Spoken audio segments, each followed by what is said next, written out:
Shaquille O'Neal thought he was just taking his grandson Jalen to the park for an ordinary afternoon, until a racist stranger shattered that peace with a single slap. But what Victoria Caraway didn't know was that Big Shaq wasn't just any bystander. He was watching, waiting, and ready to turn this small-town incident into a national reckoning. When fame collides with injustice, when a family's dignity is threatened, how far will one man go to protect what matters most, without throwing a single punch? This isn't just a playground dispute. This is a moment that will shake a community and echo across the country. Before we deep dive into this interesting story, subscribe to our channel and tell us where are you watching from. Share in the comments below. The midday sun filtered through the wide branches of the old oak tree, scattering golden light across the cracked cement path and the grassy playground beyond. Swings creaked softly in the breeze, the metallic clink of chains marking the rhythm of a carefree summer day. Children's laughter echoed faintly across the park, but near the far end, under the shade of the oak, 8-year-old Jalen sat quietly in the sandbox, patting at the dry grains with a small red shovel. His mother, Tessa, watched from a bench nearby, her nurse's scrubs faintly wrinkled from her morning shift, her dark curls tied back but escaping at the edges. She smiled softly at her son, exhaustion tugging at the edges of her features, but pride shining through. Across the pathway, Victoria Caraway adjusted the large sun hat perched atop her blonde curls and took a slow, deliberate sip of her iced tea. The diamond on her wedding band sparkled as she set the glass down with a crisp clink against the table. Her lips curved slightly downward as her sharp blue eyes flicked over to Jalen, lingering just a little too long. She shifted in her seat, crossed her legs, and leaned toward her companion, whispering behind perfectly manicured fingers. The other woman, Marlene, a fellow PTA mother, tittered softly, glancing over at Tessa and Jalen, then quickly looking away. The playground, though filled with the sounds of children, carried an invisible tension. Parents clustered in small groups, some exchanging polite nods, others keeping a careful distance from Tessa and her son. Jalen, oblivious to the adult world's simmering undercurrents, hummed softly to himself as he built a small sandcastle, his dark brown eyes focused on the miniature tower rising under his careful hands. Every so often, he looked up, searching for his mother, and Tessa would smile and wave softly, her heart swelling with a mix of love and fierce protectiveness. But neither of them noticed the figure parked just beyond the lot, under the shade of a sprawling maple. The black SUV sat quietly, engine off, windows slightly cracked. Inside, a mountain of a man sat back, sunglasses pulled low over his nose, a familiar, unmistakable silhouette, if anyone had looked closely. Shaquille O'Neal, known to the world as Big Shaq, leaned forward slightly, watching the park with the kind of stillness only honed by years of public life. He wasn't here for attention, wasn't here to sign autographs or pose for pictures. He was here for family. Specifically for Jalen. Jalen, who didn't yet know how famous his grandfather was. Jalen, who saw Shaq not as the larger-than-life sports icon or TV personality, but simply as granddad, the man who lifted him high onto his shoulders and made him laugh until he couldn't breathe. Shaq shifted slightly in the seat, watching as his grandson happily scooped sand. His heart warmed, but a flicker of concern passed across his face as his gaze moved to Victoria and the growing group of mothers beside her. He knew that look, he'd seen it 1,000 times. Victoria's voice floated softly across the park, sharp enough to slice through the afternoon calm. "It's such a shame, Marlene. Some people just don't fit in, do they?" Marlene murmured back, nervously glancing toward Tessa. Victoria smiled thinly, fingers tapping her glass. Shaq's jaw tightened slightly. He had no intention of stepping in unless necessary, but his instincts told him the atmosphere was shifting. He had learned long ago that racism didn't always roar. Sometimes it whispered, coiled, waited. Jalen, meanwhile, chased after a small rubber ball that had bounced free from a nearby toddler. He smiled brightly as he caught it, jogging over to return it. The toddler's mother gave a stiff nod, but quickly scooped up her child, retreating toward another bench. Jalen frowned slightly but shrugged, making his way back to his sandbox. Victoria's eyes followed him like a hawk. She leaned forward suddenly, calling out across the park, "Little boy, shouldn't you be more careful where you play?" Her voice dripped with condescension, the kind that didn't need to shout to wound. Tessa stiffened, starting to rise, but Shaq gently raised a hand from inside the car, signaling her to hold back. He wanted to see where this would go. Jalen looked up, confused. I was just helping, he murmured, the ball still tucked under his arm. Victoria's smile didn't reach her eyes. That's nice, dear. But maybe you should stick to your own things. Her words, sharp as broken glass, sliced through the air. Tessa's heart pounded. She stood fully now, walking toward her son, voice calm but firm. Jalen, baby, why don't you come sit with me? Jalen hesitated, torn between obeying his mother and finishing his sandcastle. As he turned, the rubber ball slipped from under his arm and bounced, once, twice, directly toward Victoria's pristine white sandals. It was a small accident, but Victoria's face twisted. She rose abruptly, her voice tight and shrill. That's enough. And before anyone could react, she reached out and delivered a sharp slap to Jalen's cheek. The sound cracked across the playground, like a gunshot. Time seemed to freeze. Jalen's eyes filled instantly with tears, one hand flying to his face. Tessa rushed forward, arms wrapping around her son, heart pounding wildly. Gasps rippled through the crowd. Parents froze mid-step, unsure whether to intervene. Marlene's hand flew to her mouth. Even the children stopped, eyes wide, sensing the shift in the air. Inside the black SUV, Shaq's large hands slowly curled into fists, resting heavily on his knees.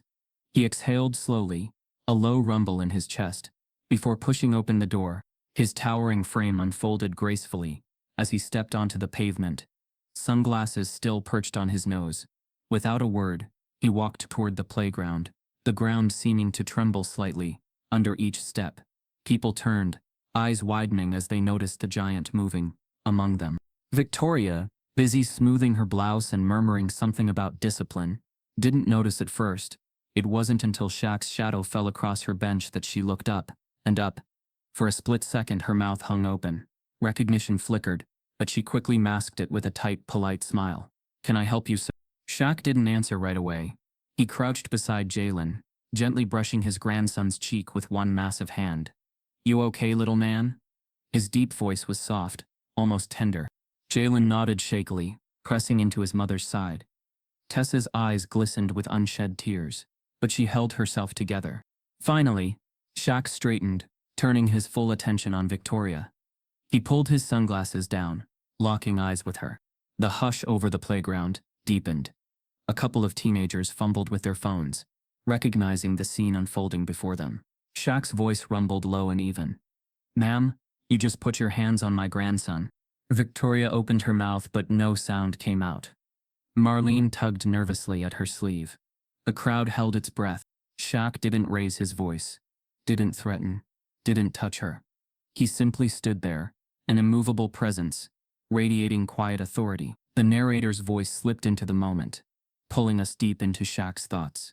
The years of public life, the countless times he'd seen moments like this play out. The ache of knowing his grandson now felt that same sting. He wasn't here to bellow. He was here to make sure she understood exactly who she had just slapped. Victoria swallowed hard, her face paling slightly. And in the distance, unnoticed by most, a local reporter named Dylan Pierce stepped out of his car, notebook in hand, drawn by the ripple of tension spreading across the small suburban park. The game, Shaq realized, was only just beginning. The rubber ball traced a lazy path across the sandbox, bumping over uneven ground before it tumbled directly onto Victoria Caraway's polished white sandals. The air snapped tight, as if the park itself had held its breath. Victoria's manicured fingers clenched the arms of her wrought iron bench, eyes narrowing with an anger far deeper than an innocent child's mistake should warrant. She stood, ice-cold fury radiating off her like a storm about to break. Her voice, sharp and trembling, sliced through the murmuring sounds of the playground. Watch where you're going, little boy. Jalen, startled, looked up with wide eyes. He didn't understand why she was so angry. He had only meant to retrieve the ball, to help. His small hand reached forward hesitantly, a soft "sorry, ma'am" trembling on his lips. But Victoria was no longer interested in apologies. Her breath came fast, a flush creeping up her neck, as something bitter and long repressed surged forward. She raised her hand, and before Tessa could reach her son, before anyone could intervene, Victoria's palm came down hard across Jalen's cheek. The slap cracked loud and clear, echoing across the playground, like a thunderclap. Children froze mid-swing, eyes wide and mouths open. Parents jerked around in alarm, gasps breaking out like ripples on water. Tessa stumbled forward, panic and fury crashing through her as she dropped to her knees beside Jalen, gathering him into her arms. His small body shook, one hand pressed against his reddening cheek, tears welling fast. Tessa's voice broke as she murmured, "Baby, I'm here, I've got you." But her wide, stricken eyes locked on Victoria, disbelief and protective rage mixing in her chest. Victoria stood over them, breathing heavily, the edges of her mouth twitching in what almost looked like satisfaction before she masked it with a tight, polite frown. She turned slightly, expecting murmurs of support from the other parents, perhaps a nod of agreement. But all she saw were faces staring back, shocked, unsure, appalled. Some parents shuffled uneasily. Others pulled their children closer, whispering hurried reassurances. The line between silent approval and open condemnation hung in the air, thin as a thread about to snap. In that suspended moment, a long, deliberate shadow fell across the sandbox. Big Shaq stepped forward, sunglasses glinting under the sunlight, each measured step drawing eyes from all corners of the park. Conversations died mid-sentence. A pair of teenagers, halfway through a game of frisbee, let the disc drop forgotten to the grass. Mothers pulled out their phones, eyes darting between the towering figure and the frozen scene in front of them. Shaq didn't need to announce himself. He didn't need to raise his voice. His presence alone was an earthquake rolling silently beneath the surface, reshaping the space around him. He crouched beside Tessa and Jalen, one massive hand gently resting on his grandson's small back. "You all right, little man?" Shaq's voice was soft, a deep rumble meant only for Jalen's ears. The boy gave a shaky nod, face buried against his mother's chest. Tessa looked up, her lips trembling, eyes filled with gratitude and fury all at once. Then Shaq rose to his full height, sunglasses still in place, his broad shoulders blocking the sunlight as he turned his attention slowly, deliberately to Victoria. Victoria blinked, momentarily disoriented. She opened her mouth, a sharp retort ready, but as her gaze traveled upward, recognition flickered, faint but undeniable. Still, she straightened her spine, refusing to show fear. "Sir," she began, smoothing her blouse, "I believe this child." Shaq raised one hand slightly, palm out. He didn't touch her. He didn't move closer. He simply stood, the weight of his gaze, even hidden behind lenses, pressing down with the force of a man who had lived too long with people like her. "Ma'am," he said, his voice calm, almost conversational, "you just put your hands on my grandson." A hush rippled outward like a shockwave. Parents leaned in, whispering hurriedly. A few people raised their phones, fingers hovering over record buttons. Victoria's mouth opened and closed, her fingers twitching slightly as she tried to summon indignation. An excuse, anything. He was out of line," she sputtered. "Someone has to teach these children manners." Shaq's head tilted slightly, just enough to signal his disbelief. His voice stayed low, unhurried. "You think that's your place?" Victoria faltered, glancing around now, realizing the onlookers weren't backing her up the way she'd expected. Marlene, her PTA friend, had quietly stepped back, eyes cast down, mouth pressed in a thin, nervous line. A couple nearby fathers edged forward, tense but cautious, unsure whether to intervene or watch. Shaq let the silence stretch just long enough to make it clear. He controlled this space now. His reputation, his sheer presence, drew the park's energy toward him like a tide shifting under the moon. Yet he never raised a hand, never raised his voice, never even took a full step closer. Inside, though, the storm churned. The narrator pulled us into Shaq's mind, weaving through the decades of memories, the college towns where he'd been followed by security for no reason, the interviews where reporters slipped subtle jabs masked as concern, the countless times he'd been underestimated or judged or pigeonholed. And now, here on a quiet suburban afternoon, his own grandson had been slapped by a woman too wrapped in her own entitlement to even recognize who stood before her. But Shaq had learned long ago, power wasn't always about force. Sometimes it was about restraint. A small voice broke the tension. "Granddad." Jalen, cheeks still damp, peeked out from behind Tessa, his eyes wide but searching. Shaq turned slightly, his face softening as he reached down, gently ruffling the boy's hair. "I'm here, little man. I'm right here."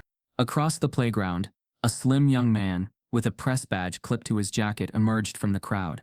Dylan Pierce, local reporter, sharp-eyed, and quick on his feet. He hadn't caught everything, but he'd seen enough to know a story was brewing. He raised his phone, snapping a quick photo as he murmured to his colleague on the phone, "You won't believe who's here at Maplewood Park right now." Victoria saw the movement, saw the phones lifting, saw the way the tide was turning against her.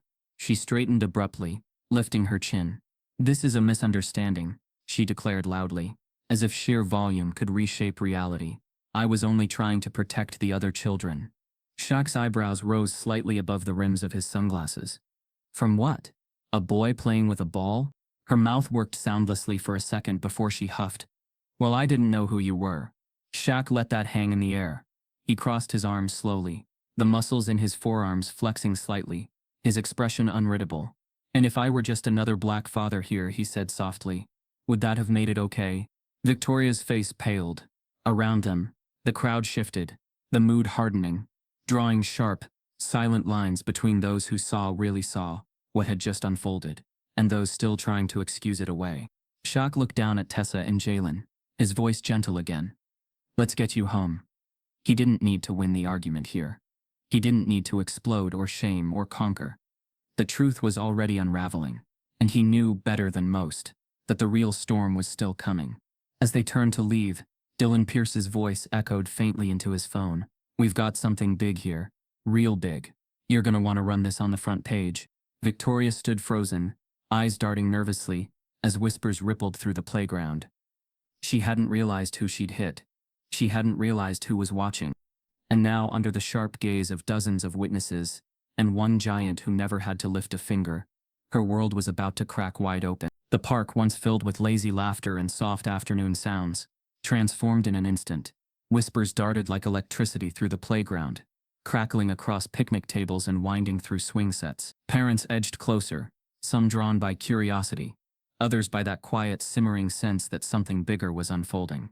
Fingers fumbled for phones, screens flickering to life as cameras pointed discreetly, or not so discreetly, toward the center of the scene.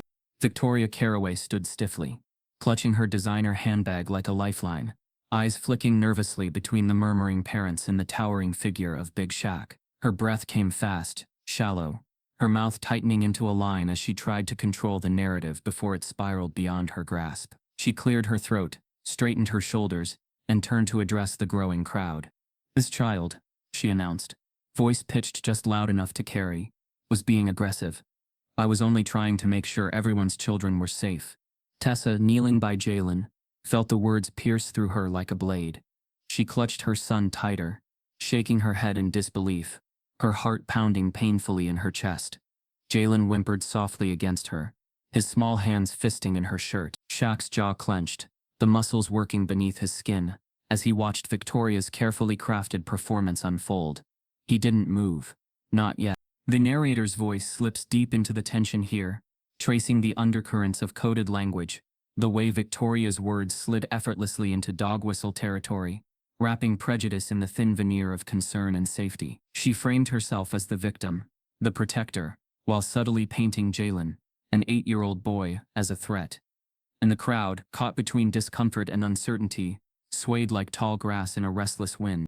Dylan Pierce, the local reporter, edged closer through the gathering knot of parents, eyes sharp and phone raised, just low enough to avoid suspicion. He caught Victoria's every word, the way her eyes darted when she spoke, the slight tremble in her fingers. Something about this story smelled like fire, and Dylan knew better than most that fire, when caught early, made headlines. Victoria's voice rose, trembling with manufactured outrage. "I didn't know who he belonged to. He was causing trouble, and no one was doing anything." Her eyes slid to Shaq, flickering briefly, with something like recognition before quickly snapping away. "I had to act." Shaq's sunglasses hid his expression, but the tension rolling off his body was a force of nature. He could feel the weight of every gaze, every whisper, every camera phone tilted just slightly in his direction. For most of his life, fame had been a shield, protecting him from certain attacks, smoothing over rough encounters.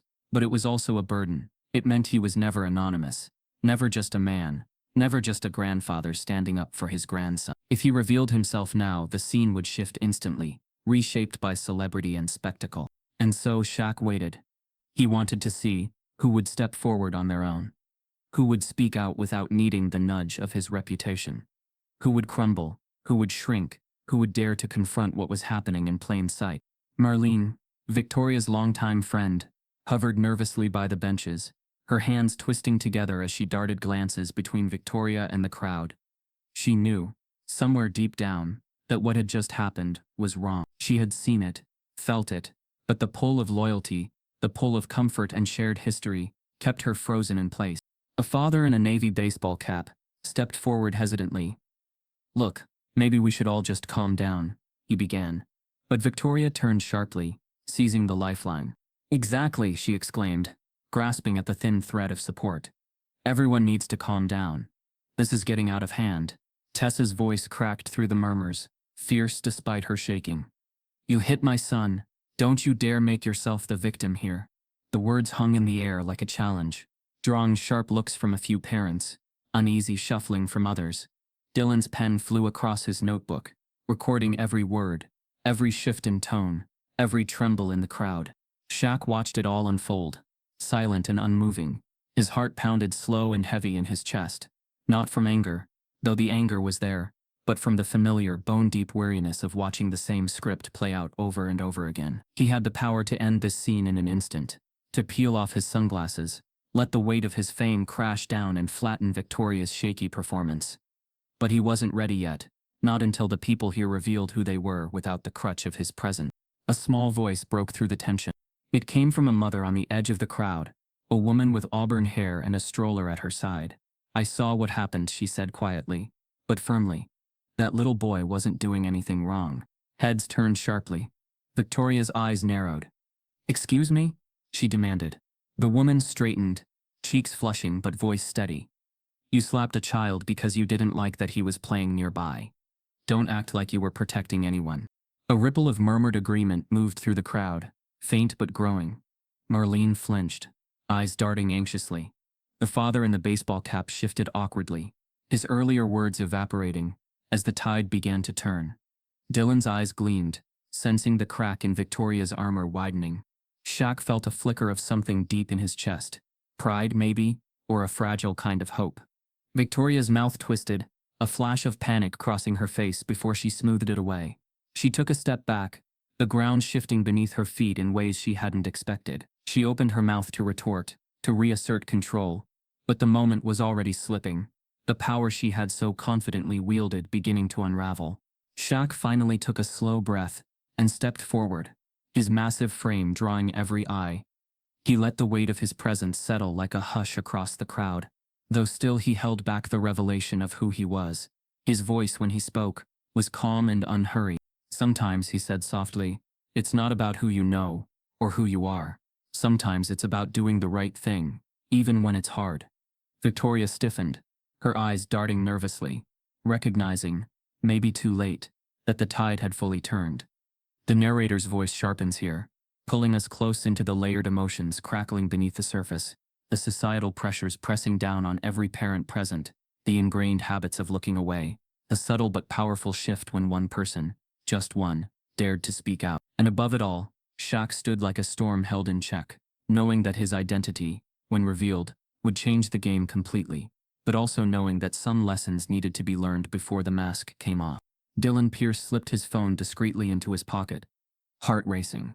There was a story here, a big one, but even more than the headline, there was a moment where the world teetered on the edge of change, where a crowd in a small suburban park was forced to decide what kind of people they were going to be. And Shaq, the giant who had spent his whole life standing tall, waited, just a little longer to see what they would choose. Dylan Pierce arrived at Maplewood Park with his notebook tucked under one arm and his phone already buzzing with texts. He wasn't sure exactly what he was walking into. A parent at the scene had tipped off the local news desk, something about a playground fight, a celebrity, a slapped child. Dylan had learned long ago that most tips didn't amount to much. But something about the urgency in the caller's voice had drawn him here, cutting short his lunch and sending him weaving through traffic to arrive just in time to see a crowd pressing inward, whispering, filming, pointing. He scanned the park quickly, his reporter's instincts kicking in. There, the tight knot of tension near the sandbox, a woman in a crisp sundress gesturing wildly, her blonde curls bouncing as she spoke. That had to be the angry parent. Dylan edged closer, ears tuned to her voice. As she huffed, "I was threatened. I tell you, that boy was out of control, and no one was stopping him. I had to act." Dylan scribbled a quick note, eyes narrowing slightly. His gut twisted. There was something off here. He caught sight of the child at the center of the storm. A small black boy, tear-stained, clinging to his mother's leg, and the enormous figure standing protectively nearby. Dylan's eyes flicked up and down the man's towering frame, noting the broad shoulders, the calm stillness, the dark sunglasses that hid his expression. There was something vaguely familiar about him, but Dylan couldn't place it. Just another concerned parent, maybe. Tessa, holding tightly to Jalen, felt the heat of the stairs pressing in from all sides. Her heart pounded painfully, and she fought the urge to break down, to scream, to shout back at Victoria's twisting of the truth. But before she could speak, she felt a gentle grounding touch on her shoulder. Shaq's steady hand, reassuring without words. He leaned down slightly, his voice low in her ear. "We hold steady. For him." Tessa closed her eyes briefly, drawing strength from the quiet anchor beside her. She knew, deep down, that Shaq could silence this entire scene with a single word, a single flash of recognition. But he was holding back, waiting, and that waiting gnawed at him. The narrator pulls us closer into Shaq's internal struggle, revealing the deep pull between instinct and strategy. Shaq wanted to roar, to let the world know exactly who he was, and crush the lies spinning around them. But he also knew that fame shifted dynamics. Once he revealed himself, the story wouldn't be about Jalen anymore. It would be about him. About Shaquille O'Neal, celebrity, millionaire, public figure. And he wasn't sure that was the best thing for his grandson right now. Dylan edged closer, his pen flying as he captured the scene. He zeroed in on Victoria's words, the way she kept emphasizing her fear, her claims of threat, the careful, almost rehearsed way she described Jalen's actions. It didn't sit right. He glanced at the mother, Tessa. He guessed and saw the quiet, fierce protection in her eyes. He jotted down a note. Mother's composure sharp, kid clinging, not wild. His reporter's sense sharpened further. The tension in the air grew thicker. A few parents murmured quietly, uncertain where to stand. Others edged away, not wanting to get involved. Marlene, still hovering at Victoria's side, shifted uncomfortably, eyes darting nervously. Shaq watched it all, his arms folded, his massive presence a silent counterweight to the rising swirl of false accusation. Victoria's voice rose again, brittle and high-pitched. "I was terrified. He lunged at me. No one was controlling him. What was I supposed to do?" Dylan's brows furrowed. He scribbled another note. No one saw lunging. Any witnesses? He turned quietly, asking a nearby mother. "Did you see what happened?" The woman shook her head, biting her lip. "The boy was just playing. She lost it over a ball." Dylan's eyes lit up faintly. A thread. He tugged gently, slipping between groups, asking quick, careful questions, gathering a picture that looked less and less like Victoria's polished version of events. His gaze flicked back toward Shaq, lingering on the quiet, restrained power in the man's posture. Something gnawed at the back of Dylan's mind, a whisper of familiarity, but he still couldn't place it. Shaq, meanwhile, felt the internal fire rising. The narrator lets us sit inside his chest for a moment, feeling the weight of restraint, pressing hard against years of being taught to rise above, to be the bigger man, to carry the expectations of black excellence without cracking. He wanted to protect Jalen with everything he had, but he also knew that his celebrity was both armor and bait. If he used it now, would it help or only muddy the truth? Tessa's voice, soft but trembling, broke the standoff. "Please, let's just take him home." She brushed Jalen's curls back gently, kissing his forehead, her eyes glistening with unshed tears. Shaq crouched slightly, his huge hand cupping Jalen's small shoulder. "You're okay, little man," he murmured. "We're okay." He rose slowly, turning toward Tessa, guiding her gently away from the crowd. His silence was thunderous, a choice, not a weakness. But Victoria wasn't finished. Her voice snapped sharply through the crowd. "You're not just going to walk away. Someone needs to answer for this." Shaq turned his head slightly, one eyebrow lifting above the rim of his sunglasses. His voice, when it came, was low and even. "Someone will," he said softly. Dylan caught the words, scribbling them quickly. His instinct screamed that this wasn't just a playground argument anymore. This was something bigger. He lifted his phone, zooming in subtly, trying to capture the man's face. And then, as the sunlight shifted, it hit him. Recognition slammed into Dylan, like a jolt of electricity. His eyes widened, his heart skipping a beat, as the puzzle pieces snapped together. The size, the posture, the voice. Shaquille O'Neal. The reporter's breath caught in his throat. This was no ordinary parent, no anonymous bystander. This was Big Shaq himself, and he was standing in the middle of a brewing scandal that was about to blow wide open. Dylan stepped back, adrenaline surging as his fingers flew across his phone, sending rapid-fire texts to his editor. Hold space on the front page. We've got Shaq, local racism incident. Eyewitnesses. This is going big. Shaq, sensing the shift in the air, exhaled slowly. The secret wouldn't hold much longer. And as the narrator wraps the scene, we're left hovering at the edge of the storm, feeling the weight of the moment pressing inward. Shaq's choice hung suspended. Reveal himself now, and take control of the narrative. Or wait, let the truth emerge organically, and risk the story spiraling beyond his grasp. The playground, once a place of innocent laughter, now pulsed with tension, uncertainty, and the crackling electricity of a moment about to shatter. Shaq's heart pounded in his chest, the fire of protection burning alongside the heavy burden of restraint. Somewhere inside, he knew, the real storm was just beginning. The sun hung lower now, its golden light casting long, warped shadows across the cracked pavement and faded jungle gym.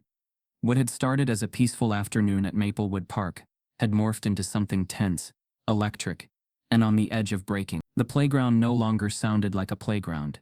No giggles, no shrieks of joy, no parents calling out for snacks or nap time.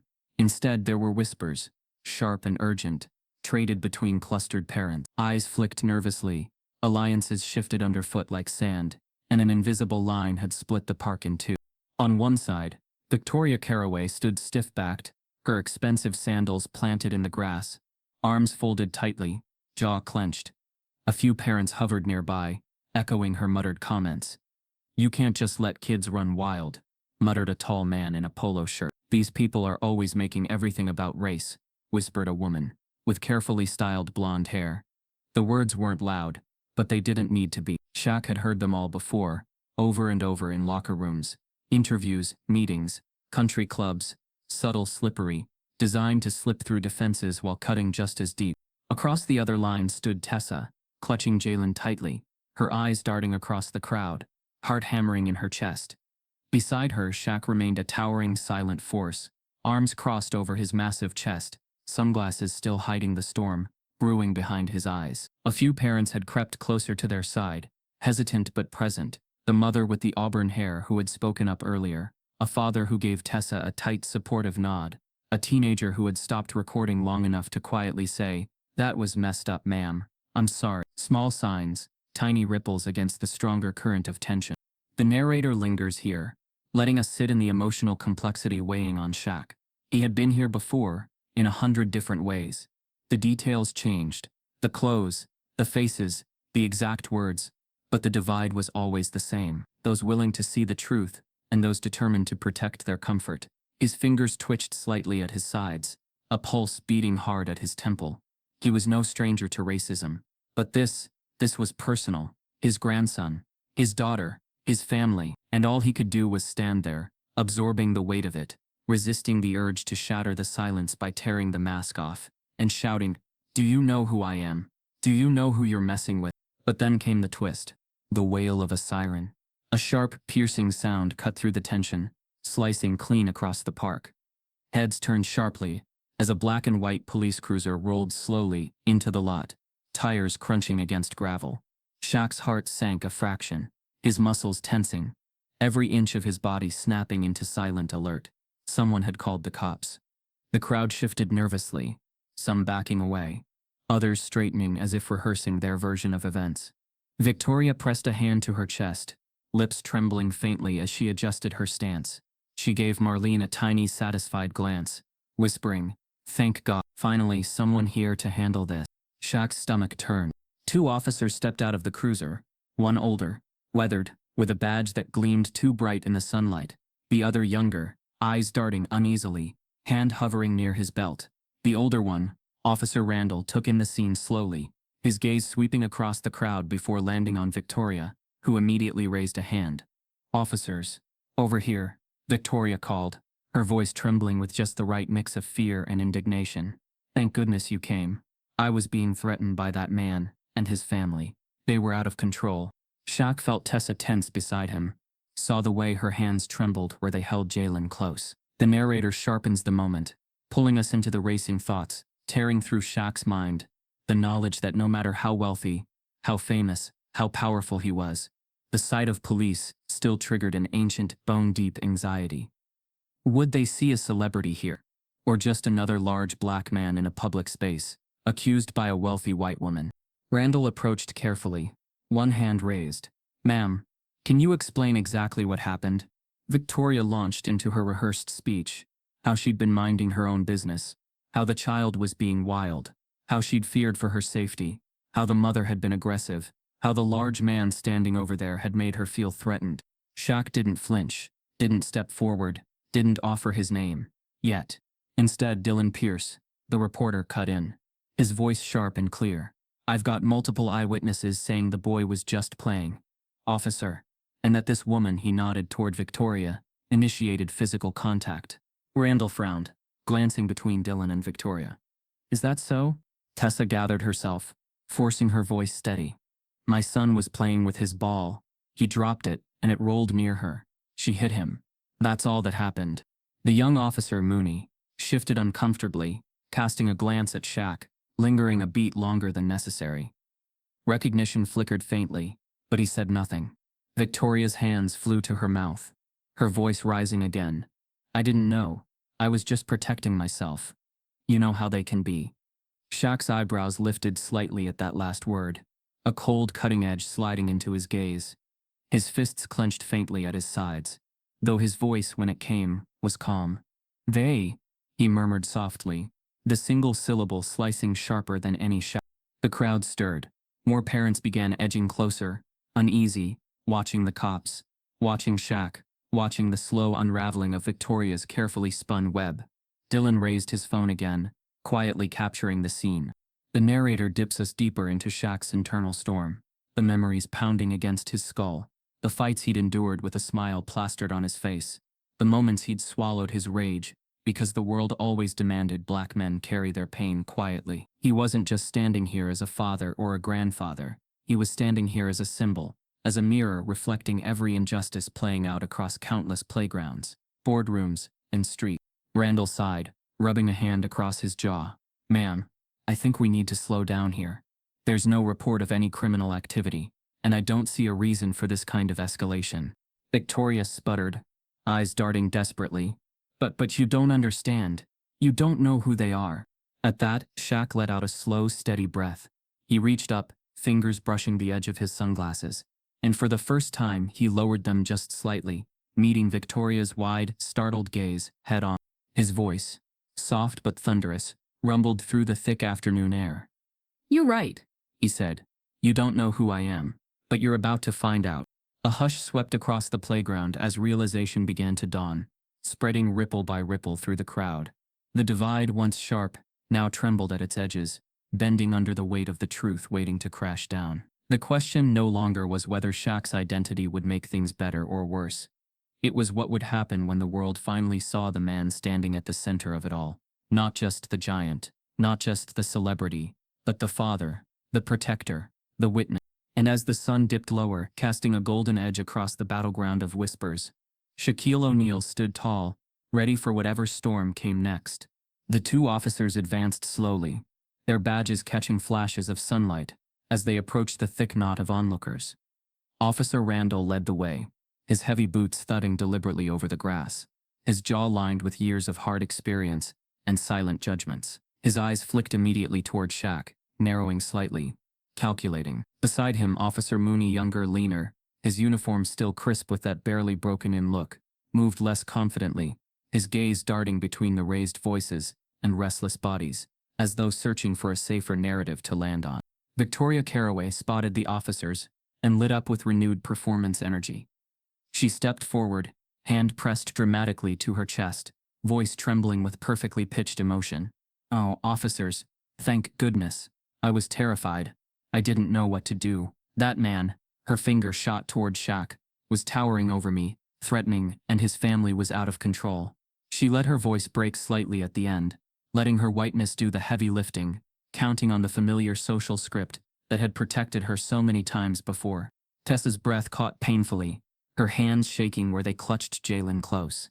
Tears pressed against the corners of her eyes, but she blinked them back, forcing herself to stay strong. Her voice came out, soft but urgent. "Please, my son. He's just a child. We didn't do anything." Her arms tightened protectively around Jalen's small frame, his face still buried against her chest, his little shoulders trembling with confusion and fear.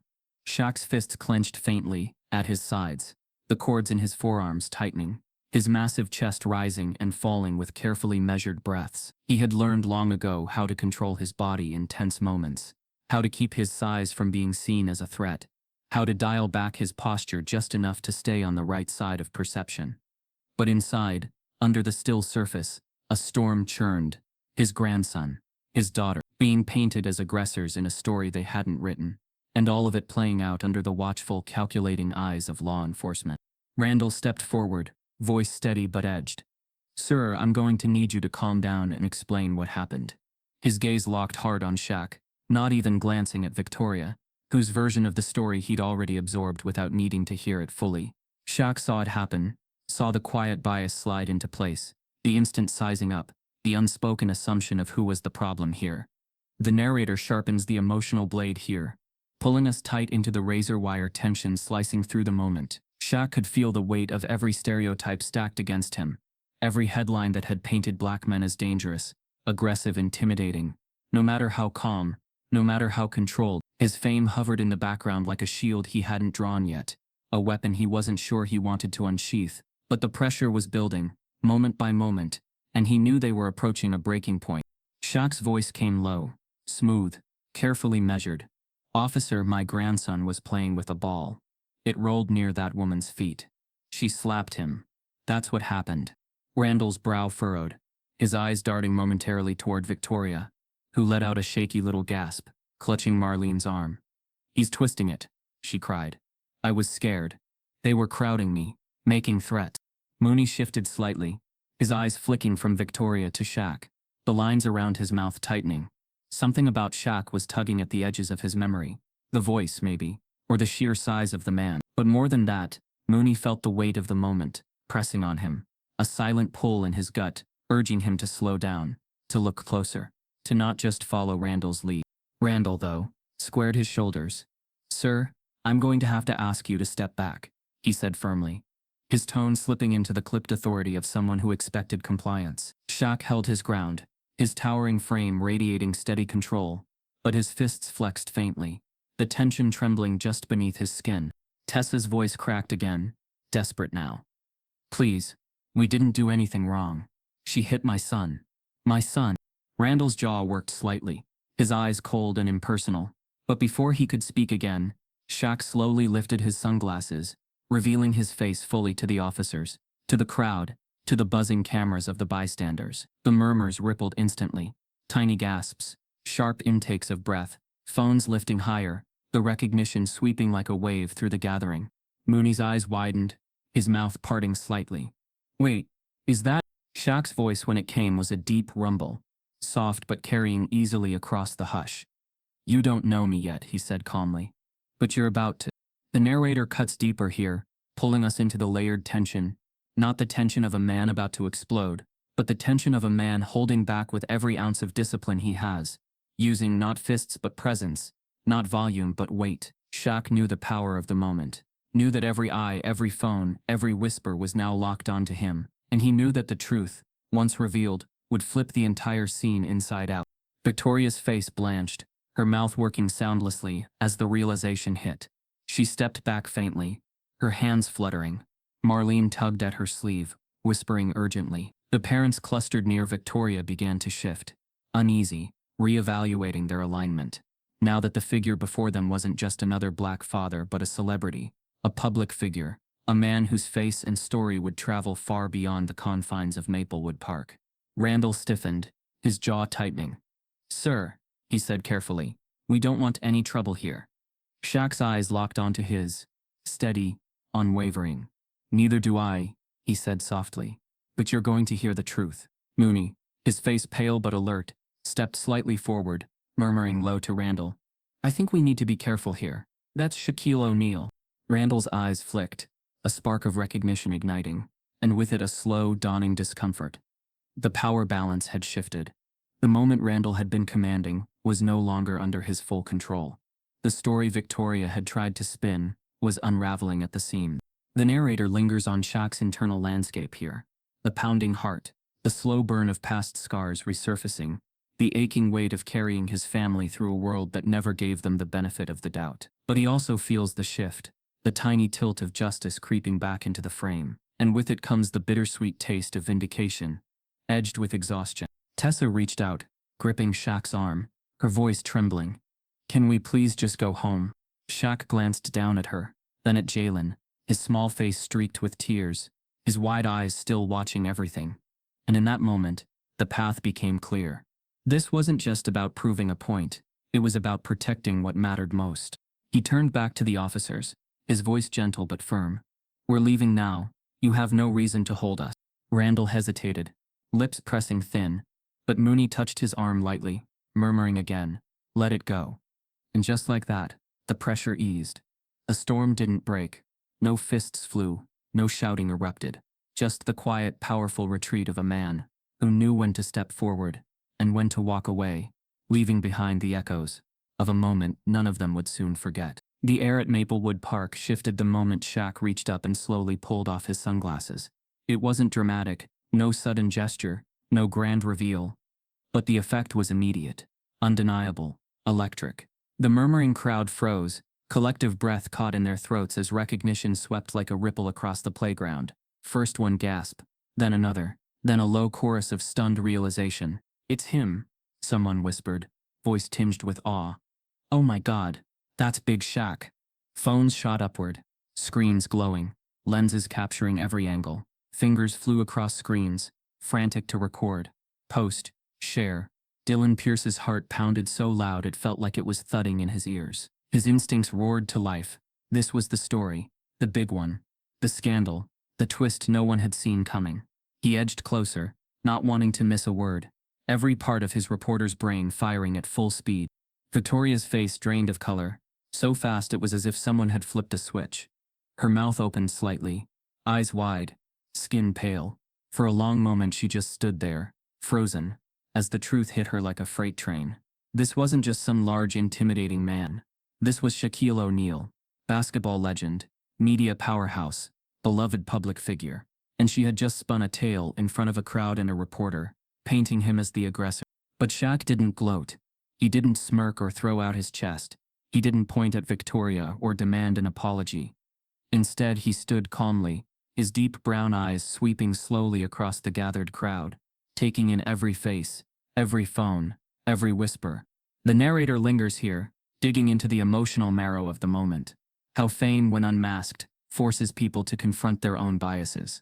Would Victoria have slapped Jalen if she'd known from the start who his grandfather was? Would the parents who had backed her so quickly have stayed silent if they'd realized whose family they were judging? Would the police have approached so cautiously if they'd recognized the giant before them? Shaq felt all of this pulsing through him, not as triumph, but as weary truth. He was used to this, the way his fame bent reality, the way it rewrote interactions, the way people scrambled to rewrite their own behavior once they realized who they were dealing with. But deep down, he knew the real question wasn't how they treated Shaquille O'Neal. It was how they treated any black man who didn't carry the shield of celebrity. Tessa stood close beside him, her hand gripping Jalen's tightly, eyes shimmering with unshed tears.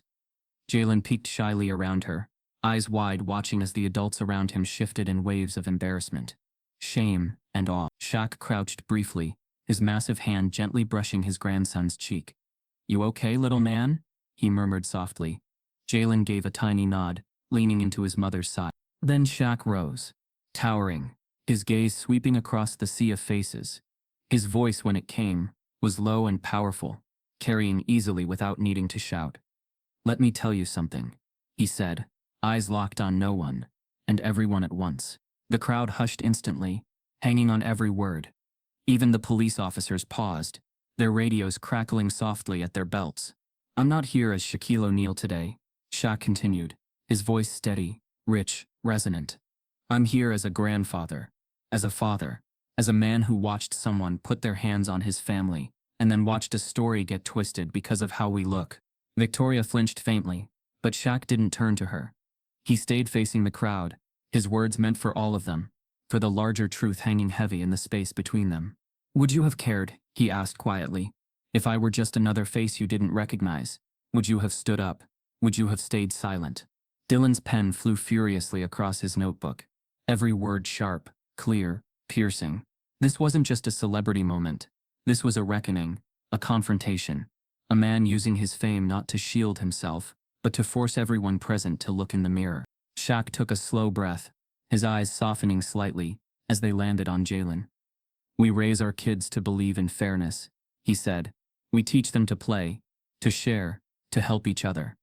But the world they step into doesn't always match what we teach. And when they're hurt, when they're judged, when they're made to feel small, we, the adults, the community, we have to decide what we stand for.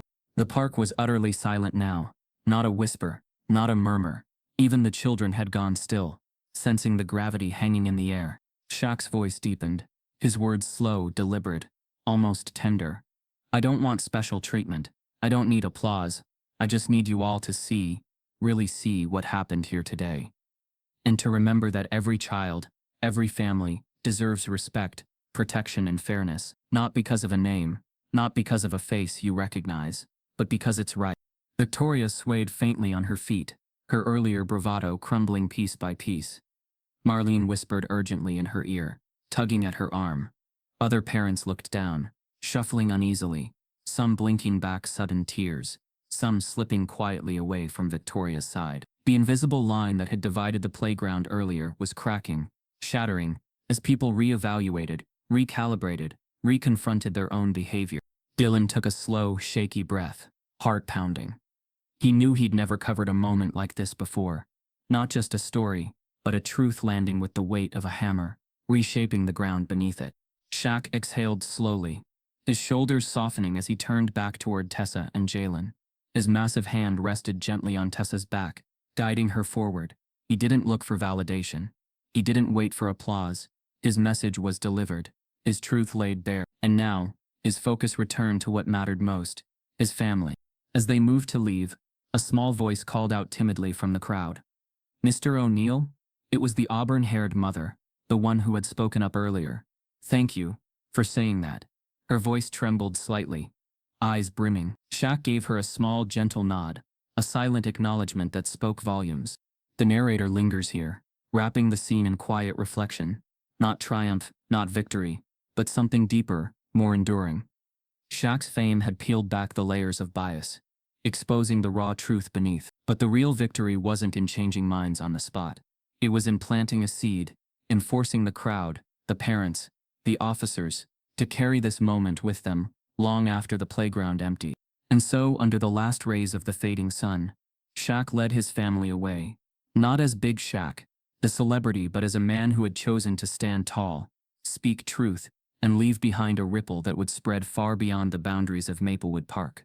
The late afternoon light cast long shadows across Maplewood Park, as the crowd slowly began to drift, murmuring in hushed voices, heads tilted together in pockets of disbelief. Shaq stood near the parking lot, one hand on Jalen's small shoulder, the other resting lightly against Tessa's back, his towering presence now fully revealed, his sunglasses tucked into his shirt collar. From the outside, it looked as if the moment had passed, the conflict resolved, the audience left to replay what they'd witnessed.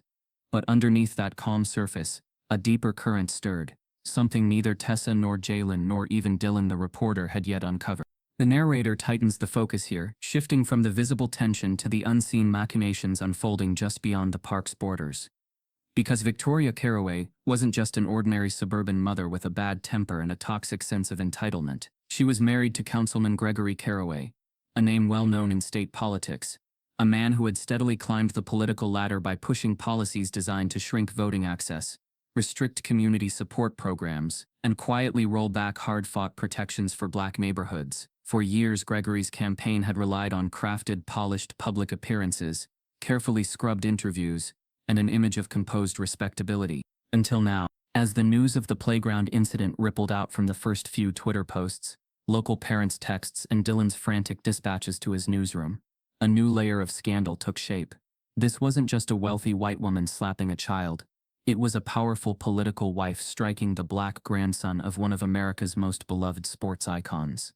It was the kind of story that crackled with fire, the kind that ignited protests, editorials, and late-night monologues. The playground incident was no longer just a neighborhood drama. It was becoming a national flashpoint. Shaq stood near his SUV, his massive frame tense but still, his mind racing as the weight of the new revelation landed like a heavy stone in his chest. Dylan had quietly pulled him aside moments earlier, notebook in hand, his voice tight with urgency. "I just got the background check through, Mr. O'Neal," Dylan had murmured.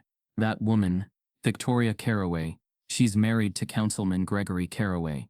"Sir, do you understand how big this story just became?" Shaq felt the twist cut deep. He closed his eyes briefly, exhaling slowly, the tension coiling in his shoulders. This wasn't just about defending Jalen anymore. This wasn't just about correcting the false narrative Victoria had tried to spin. This was about confronting a broader system, a man whose public policies directly harmed families like his, whose private life now revealed the personal cruelty behind the polished political mask. The narrator lets us sit here, inside Shaq's churning thoughts, tracing the dilemma from every angle. He had the power now, the media attention, the moral authority, to take this moment and publicly crush Gregory Carraway's ambitions. One statement to the cameras, one social post, one live interview, and the headlines would explode. Councilman's wife assaults black child. Shaq speaks out. Gregory's career would shatter under the weight of it, his carefully constructed political machine grinding to a halt. But was that the path Shaq wanted to take? Tessa's voice pulled him softly back to the moment. "Dad," she murmured, "we should go home. Jalen needs space, and we need to breathe." Her eyes glistened, exhaustion etched deep into the lines of her face. Jalen leaned quietly against her hip, his small body worn out from the storm of adult tension swirling around him. Shaq crouched down briefly, his giant hands gently cupping Jalen's small shoulders. "You okay, champ?" he asked softly. Jalen gave a tiny nod, eyes still wide but steadier now, his trust in his family anchoring him. Shaq smiled faintly, brushing a thumb across his grandson's cheek before rising slowly, the weight of the world settling again on his massive shoulders. Dylan hovered nearby, notebook in hand. "Mr. O'Neal," he said carefully, "if you give a statement, we can break this wide open. People will listen to you." His eyes burned with the urgency of the story, the magnitude of the moment. But Shaq held up one large hand, signaling gently for space. The narrator pulls us into Shaq's inner conflict, the ache of personal pain, the burn of injustice, the pull of revenge, and the quiet, heavy voice of responsibility. He had always known his influence was a double-edged sword, capable of lifting or cutting, of inspiring or destroying. The temptation to use it here, to bring down a man whose policies had harmed his people for years, gnawed at him like a live wire. But something deeper tugged at him too, the question of what lasting change actually looked like. Shaq turned slightly, his deep voice calm but resonant. "Dylan," he said softly, "I don't want to make this about me. I want the world to look at what really happened. Not just because I'm Shaquille O'Neal, but because no child should have to go through this, no matter whose grandkid they are." Dylan blinked, momentarily caught off guard by the direction. Shaq continued, his words deliberate. "You write your story, you tell the truth, you shine light on the system, on the policies, the attitudes, the excuses that let this happen in the first place. But I'm not going to stand here and make it just about taking down one man. I want it to be bigger than that." Victoria, still hovering near the playground, flinched faintly as the edges of the crowd thinned. She reached for her phone, her hands shaking, no doubt already bracing for the tidal wave of media fallout crashing toward her household. The whispers were already swirling, the questions rising. What will Shaq say? Will he call for Gregory's resignation? Will he go public? Shaq, though, chose a quieter power.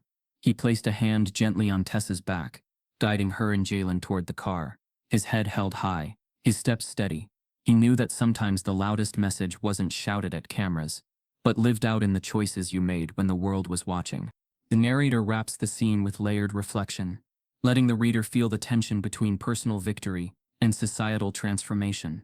Shaq had the platform, the voice, the media heat, to scorch Gregory Carraway's career to the ground. But he also had the wisdom, the hard-earned restraint, to understand that true change required more than headlines. It required shifting hearts, opening eyes, and planting seeds that would outlast a single news cycle. As the SUV door clicked shut and the engine rumbled to life, the playground stood silent behind them. A place forever marked, not by a slap or a scandal, but by the quiet seismic choice of a man who knew when to fight, when to speak, and when to walk away, carrying the burden of legacy on shoulders strong enough to hold a world trembling on the edge of change. The sun hung low, draping the playground in a soft amber light, casting long shadows across the empty swings and quiet benches. Shaq sat on one of those benches, his massive frame taking up more space than the wood seemed built for. His broad shoulders slouched slightly in exhaustion. In his arms, Jalen rested, head tucked under Shaq's chin, his small body finally giving in to sleep. After the storm of the day, one of Jalen's little hands clutched the edge of Shaq's shirt, his face calm now, eyelashes dark against his cheeks. Tessa sat quietly beside them, her hands folded in her lap, eyes glassy with exhaustion but filled with deep, aching gratitude. She leaned against her father's arm, her voice soft, almost a whisper. "Thank you, Dad," she murmured, her words carrying the weight of more than just today. The years of quiet support, the late-night check-ins, the quiet strength Shaq had offered every step of her life. "I don't know what I would have done without you here." Shaq didn't speak right away. He let the silence settle, let the warmth of Jalen's tiny body in his arms anchor him. The narrator leads us here into the quiet, powerful core of Shaq's inner world, the weight he carried not as a celebrity, not as a sports legend, but as a protector, a father, a man who had spent his life navigating the sharp edges of fame and responsibility. He was no superhero. He knew that. Despite the jokes, the memes, the towering presence, he was just a man who wanted to do right by his family, who wanted his grandson to live in a world a little kinder, a little fairer, a little less weighed down by the invisible burdens he himself had carried. The weight of giants wasn't just in their size, it was in the expectations, the watchful eyes, the knowledge that every step they took left an imprint others would measure, judge, follow. Tessa's hand slid softly over Jalen's back, her fingers brushing his curls. "He's going to remember this, you know," she said quietly. "Maybe not the details, but the feeling that you stood up for him, that you protected him." Shaq exhaled slowly, a deep, heavy breath. "I just want him to grow up safe," he said finally, his voice low, rumbling. "Safe and proud of who he is, proud of where he comes from." But as the sun dipped lower and the last rays slid across the empty lot, a shadow approached. Victoria Caraway, no longer surrounded by her protective circle of parents, no longer buoyed by the false confidence of her status, stood a few paces away, hands wringing nervously at her sides. Her blonde curls were slightly frayed now, her eyes darting anxiously, her mouth pressed in a thin, trembling line. She hadn't come to apologize. That much was clear in the stiffness of her posture, the tightness of her face. Shaq watched her approach, his eyes steady, unreadable. Tessa straightened beside him, her muscles tightening faintly, but Shaq gently squeezed her arm, in silent reassurance. Jalen stirred faintly, shifting against Shaq's chest, but didn't wait. Victoria cleared her throat, her voice shaking slightly as she spoke. "Mr. O'Neal," she began, her tone brittle, trying to find footing. I just want to say," she trailed off, swallowing hard, glancing nervously at Tessa, then quickly back to Shaq. "I think we've all had a very stressful day. Things were said, things were misunderstood, and I know the media is going to twist everything." Shaq raised one hand slowly, a small, calm gesture that made Victoria flinch faintly. "Say what you came here to say," he said softly, his voice even. Victoria's face pinched slightly. "Please," she whispered, her eyes darting anxiously. "Please don't go public with this. You have no idea what this could do to Gregory, to our family, to his career. This would ruin everything. You're a public figure. You understand how the media works. Please." The narrator lets the tension coil tightly here, pulling us into the sharp, painful edge of the moment, not because Shaq wanted revenge, but because the power was now fully in his hands, the choice his to make. He could crush Gregory Caraway's political ambitions with a single statement. He could burn their carefully curated public image to the ground. And yet, as he sat there with his grandson asleep in his arms, the real question pressing against his heart wasn't about revenge. It was about legacy, about principle. Shaq's deep brown eyes stayed locked on Victoria's, steady and calm. "Do you know what it's like," he said slowly, "to teach your children, your grandchildren, how to be careful every day, just because of how they look?" His voice didn't rise. It didn't need to. The quiet weight of his words pressed into the space between them like a tidal force. Victoria's mouth worked faintly, her hands trembling. I didn't mean." Shaq shook his head. Once. A small, controlled motion. "No," he said quietly. "You didn't mean to get caught." Victoria flinched, a faint, broken sound catching in her throat. She took a small step back, her eyes darting as if searching for an exit. Shaq let out a long, slow breath, his arms tightening faintly around Jalen's sleeping form. "I'm not here to save or destroy your husband's career," he said. "I'm here to take care of my family, and to remind people, all people, that actions have consequences, whether the media picks it up or not." The narrator wraps this moment with a layered, powerful reflection, showing Shaq not as a perfect man, not as an untouchable giant, but as someone who understood the delicate balance between justice and mercy, between public power and private responsibility. He didn't need to make a public spectacle to know his worth. He didn't need to break someone else to lift his own family higher. Victoria stood there for a long moment, trembling faintly, before she turned, walking slowly away across the grass, her shoulders hunched under the weight of her own choices. Tessa let out a shaky breath, leaning into her father's side. "You didn't have to hold back," she murmured softly. Shaq smiled faintly, his gaze distant, thoughtful. "Yeah," he murmured, "I did." As the last rays of sun slipped below the horizon, Shaq rose slowly, cradling Jalen carefully in his arms. Tessa rose beside him, sliding an arm through his, their small family silhouetted against the fading light. The narrator closes the scene, with quiet, resonant power, not in shouts or dramatic victories, but in the steady, determined footsteps of a man carrying the weight of giants, the burden of history, and the hope of a better future. Not because he was famous, not because he was a hero, but because he knew that real change came from the choices made when no one was looking. The moments of grace, of principle, of strength, that echoed far beyond the borders of any playground. The playground looked almost unrecognizable now. Where once the old brick walls had been faded, cracked, and unremarkable, now they pulsed with life. A massive mural stretched across the entire length, swirling with color, alive with images of children from all backgrounds laughing, playing, holding hands, their faces shining under a painted sun. Along one side, a quote arched over the painted figures in bold letters. "Justice is not what we say, but what we do when the world is watching, and when it's not." Jalen darted across the playground, his legs pumping fast, his laughter ringing bright and clear through the afternoon air. His cheeks were flushed, curls bouncing as he dodged between the other children, weaving through games of tag, climbing the jungle gym, soaring high on the swings. Around him a mix of kids played, black, white, Latino, biracial, a small but radiant picture of the kind of world his mother and grandfather had fought, in their own way, to carve out for him. Tessa sat nearby on a bench, smiling softly as she watched Jalen run free, her hands wrapped around a paper cup of coffee, her posture more relaxed than it had been in months. The lines of worry had eased from her face, though they hadn't vanished. They never would completely, not in a world that still demanded vigilance. But today, in this moment, she let herself breathe. Across the lot, a tall, familiar figure leaned against a lamppost, arms crossed, sunglasses shading his watchful eyes. Shaquille O'Neal, Big Shaq, stood quietly, his massive frame partly hidden in the shadow, content to observe from a distance. He didn't need to be at the center of things, didn't need the applause or the attention. His role here had already been played, his message delivered not in a burst of fame or fury, but in the steady, immovable strength of a man who had stood up when it mattered.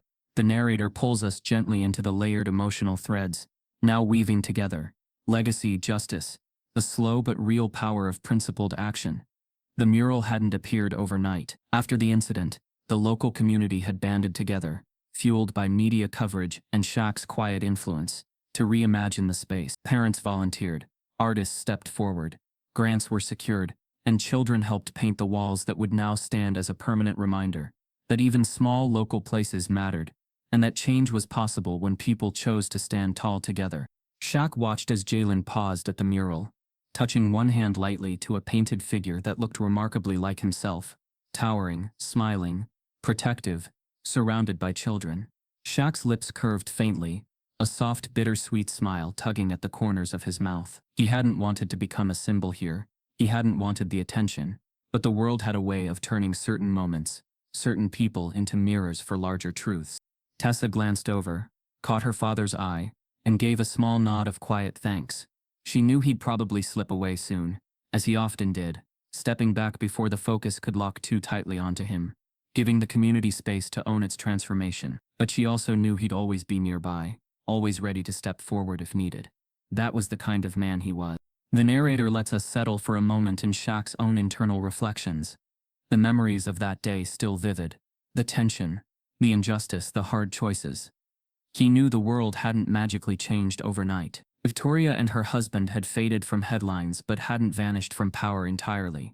There were still fights ahead, still policies to challenge, still minds to shift. But this playground, this mural, these children laughing freely, they were proof that not everything was hopeless. That progress didn't always require a revolution. Sometimes it just needed one person to hold the line, to refuse to back down, to remind the world what dignity looked like. Dylan Pierce had written his stories. The media had run its headlines, and for a few intense weeks, the nation had talked about Maplewood Park and the slap that had reverberated far beyond its borders. But eventually, as with all news cycles, attention moved on. Shaq hadn't chased it, hadn't demanded more. He'd let the moment settle, let the community carry its own lessons forward. And now, standing here months later, he felt the quiet satisfaction of knowing his presence had mattered. Not because he was a millionaire, not because he was famous, but because he had chosen to stand up when it counted. A small figure barreled toward him suddenly. Jalen, breathless and grinning, arms flung wide. Shaq caught him effortlessly, sweeping the boy up into his massive arms, spinning him once before setting him back down with a gentle laugh. "You having fun, little man?" he rumbled. Jalen nodded eagerly, eyes shining. "Did you see me on the slide, Granddad? I went so fast." Shaq grinned, ruffling his grandson's curls. "I saw, champ. You're a rocket." Tessa approached with a smile, her voice light. "Ready to head home, Jalen? Or are you planning to conquer the whole playground before dinner?"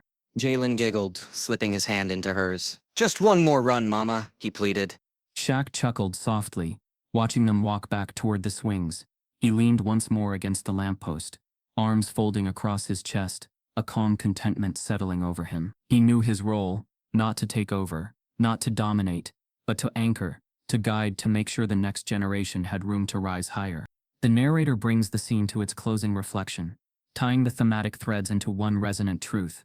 The world doesn't shift in a single moment, or with a single speech, or because one famous man steps forward. But it does shift, slowly, surely, when people choose again and again to stand tall, to speak truth, to carry the burdens and hopes of those who come after them. As the sun dipped lower, casting the mural in soft glowing light, Shaq turned away quietly, slipping toward his car, leaving the laughter and the future in the hands of those he loved most. He didn't need headlines or applause. His impact lingered in the painted walls, in the fright laughter of his grandson, in the whispered stories parents would tell each other about the giant who had once stood here and made sure the world kept moving forward. Not with violence, not with rage, but with the steady and unshakable weight of a man who knew exactly what legacy was meant to be. If this story stirred something in you, don't let it end here. Carry its weight into your own life. Notice the moments when you can stand tall, even when no one's watching. Challenge the quiet injustices in your own community, the whispered wrongs too often ignored. Because real change doesn't come from watching giants. It comes from learning to walk like one.